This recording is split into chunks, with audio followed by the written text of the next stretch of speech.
Hello, I'm Dr. Elliot Hirschhorn of New Life Functional Neurology and Endocrinology in Greenville, South Carolina. We focus on helping patients suffering with chronic health conditions like thyroid disease. In this video, I'm going to discuss, can nutrient deficiencies affect my thyroid health?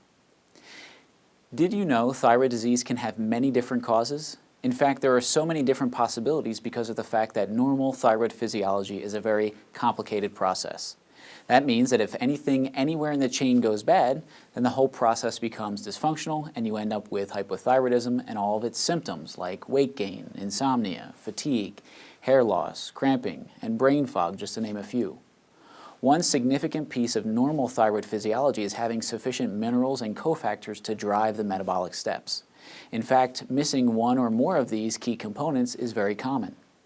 In fact, the most common nutrient deficiencies that can cause hypothyroidism is a lack of iodine. It's actually the #1 cause of hypothyroidism in the entire world.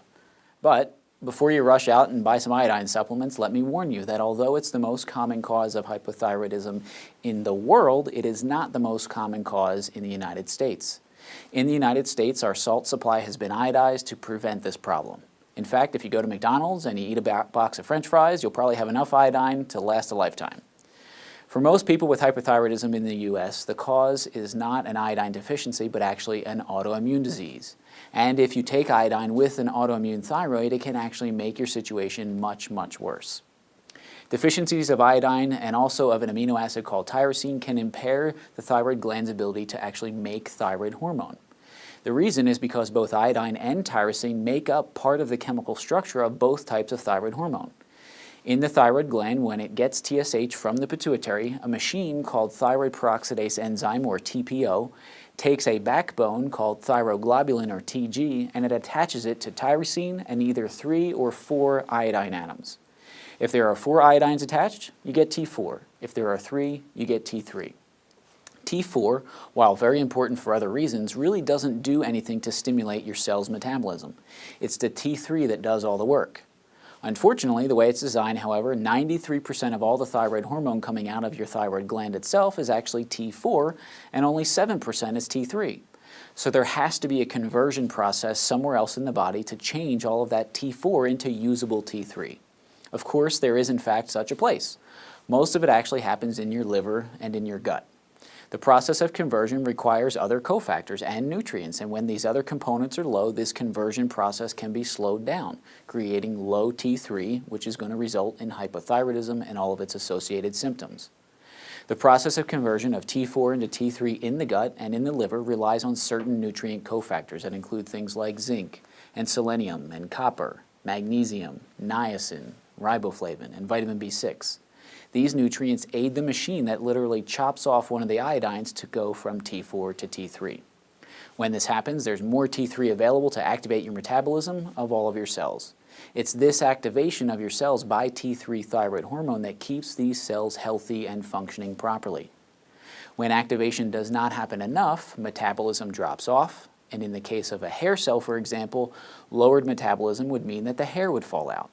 This is what makes hair loss a common symptom of hypothyroidism.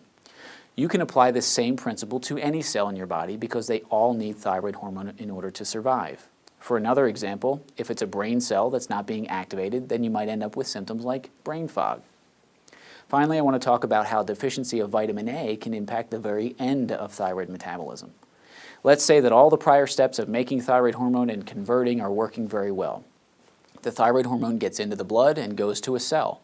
It tries to activate the cell, but the cell is resistant to that thyroid hormone. This can also result in hypothyroid symptoms. Think of it this way.